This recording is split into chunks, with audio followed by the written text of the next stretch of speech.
I feel that protection of our public lands it has to be a priority, and they have to be protected from encroaching industry and development.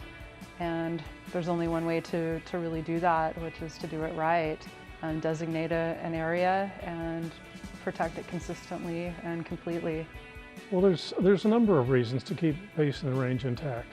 It spans from the cultural and historical things to the ecology that we're trying to protect, to maintaining the ranch tradition. So all the little parts come together into this one big place, and we can do all of these wonderful things out there. And yet by keeping the boundaries the way they are, we have an intact ecosystem. So by that I mean we have all of the drainages that drain into Coal Valley are protected within this national monument as a really important scientific resource. And being able to control the boundaries, you can control what flows in, and you don't have to worry about somebody putting a toxic waste dump on the edge and having that flow down in. So the boundaries are really important, but it also includes all of the really important things in the area.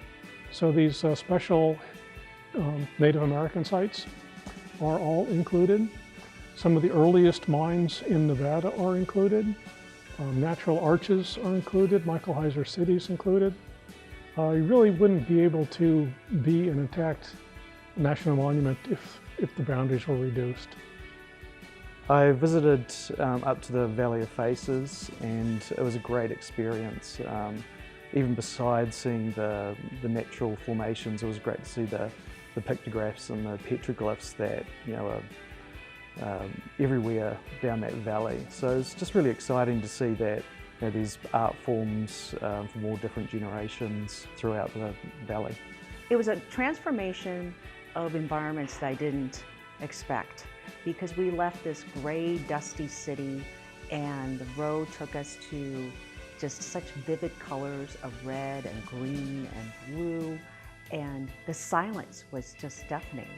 And when you walk through this narrow valley with rocks looming over your head for hundreds of feet, and with the blue sky as the ceiling, you feel like it's a spiritual experience. That's why I mentioned that it's like a vision quest, because you realize that nature rules, and because we're such urban creatures, you tend to forget your place in the world. It's a great place. You just have to see it for yourself. I mean, although the artwork here does a good job of showing it in different people's eyes, but you also need to experience it in person as well. Supporting this project and supporting the Basin and Range is really important, especially I've got two kids that really appreciate the environment and the desert, and my husband's a biologist, so we kind of always encourage them to explore the outdoors, and I think this is a really important project to support, so I think it's a little bit necessary to have. Working in a casino, I get to meet lots of travelers from all over the world. And as much as you would think Vegas itself is the destination, I am amazed at how often Vegas is a stopping point to get out to our natural resources. I think we overestimate how important our buildings are and our entertainment, and we forget that many people come to America for the natural wonders. If we don't protect them, we are only hurting ourselves. I've enjoyed being part of this because of the number of artists involved, and also the mission of the entire show, basically to raise awareness about the Basin and Range National Monument is something I'm really proud to be a part of. I think that all the artists' works are amazing, but it still doesn't do justice to being actually present at Basin and Range in the Valley of Faces. I mean, seeing everyone as a community get together and create something like this, this means something for the community. I'm really happy to be part of the Basin and Range exhibition project that Chico Salgado's put on. I think it's an important aspect of Las Vegas and Nevada culture that's just really been exposed. I think the idea of the project with Pareidolia as its main inspiration is a good way to get people interested in how natural forms can be read.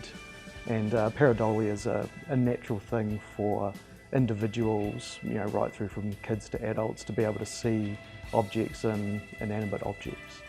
our land, I mean, I think our land is everything, and so much has been developed and or mined or just used, that to have such an expanse of land that's available for, you know, future generations. I mean, I think that's so important.